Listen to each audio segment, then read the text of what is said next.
Khamzat and Kamaru Usman.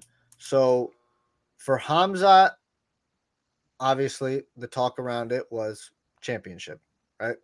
Winner of this fight gets a championship. You would think Fight Khamzat's for the going to get belt. the championship. There's championship fight, I should say.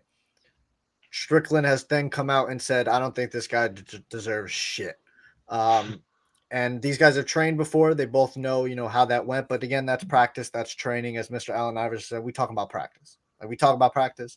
So that's completely different. When the lights come on, things a little get different, right? So I've kind of said, you know what? I hear Dana say, this was the title fight, but we know Dana says a lot of things, right? He talks a lot. He says a lot of things, and a lot of things don't come to it. Listen, I want everybody to remember in May, when the fights were breaking down in that Aljo and Cejudo fight card, and Benny and Oliveira had to drop out and move, who stepped up? Gilbert Burns and Bilal. And Dana said, and I quote, the winner of this fight will be fighting for the 170-pound championship after Colby Covington and Leon Edwards fight. Well, guess what? That fight ain't happening until December, and I guarantee you, Bilal Muhammad's next fight might not be for the championship. So Poor guy. He says, yeah, poor guy.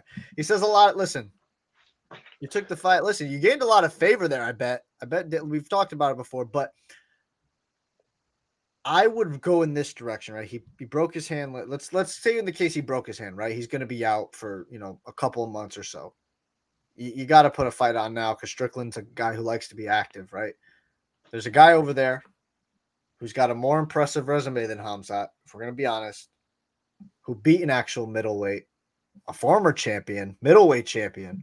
Number one guy. We were talking about poor dudes. Yeah, poor dude. Dricus. Last week too, you mentioned poor Dricus. Can't give it. Dricus Duplessis. It was like Izzy fell off. Izzy left the sport, and they're like, "Oh, there's no storyline for you. We don't really."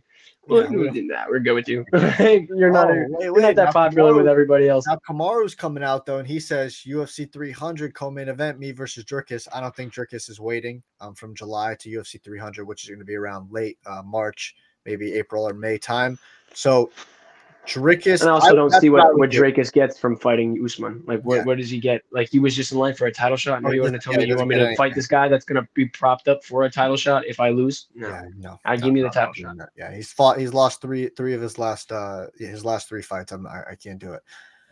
This is what I would do if I had the pencil. I don't believe this is going to happen, but this is what I would do. I would do Dricus Duplessis versus Dricus Duplessis versus Sean Strickland for the championship, and I would rebook Khamzat versus Paulo or book Khamzat versus Jared Cannonier and do those in a 5-round fight. That's what I would do if I like the Cannonier fight. Yeah. I like the idea of a Cannonier fight.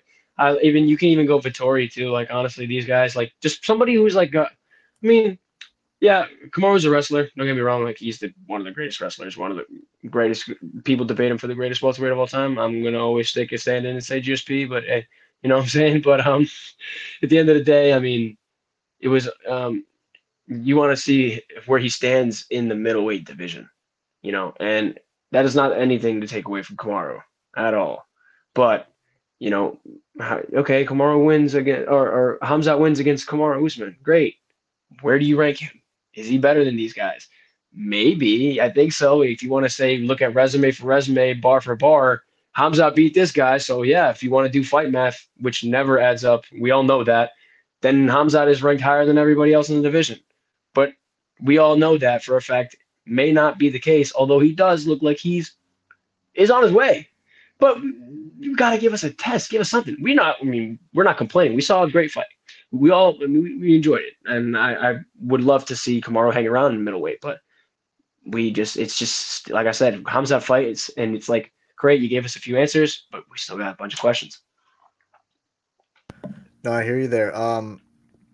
So what do you think about Mr. Usman? Usman's got middleweight, if I was him, I think middleweight.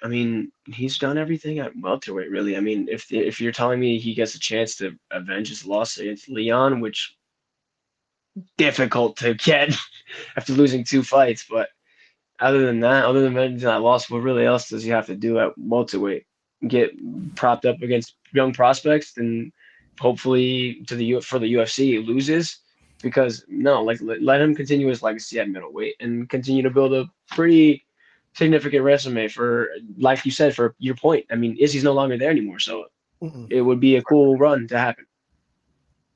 Yeah, for now, I was just saying. Yeah, for now, is he's not there yet. He's taking a. Yeah, absolutely. So yeah, I mean, he's on the back end of his career. He's starting to hit the back end of his career Mhm. anyway. So it's like now's the time. Why not? Yeah, I mean, listen, he bet on himself, like you said. I like the only fight at 170 that makes sense is Bilal. And again, you like you said, you beat Bilal, you get a title shot. I mean, do you get a title shot? We don't know. Um, so I think 185 is probably the best option for Kamaru. You know, you don't have to cut that all that weight anymore. You can move up. You can actually get a proper training camp and build up that weight properly to 185 and fill out properly. And I think, you know, like I said, I think Duplessis should get the title shot, but him versus Duplessis, him versus Whitaker, him versus Costa, these are all I fights think that, Whitaker. I yeah, think him and Whitaker Whitaker, and a Usman fight would be crazy good.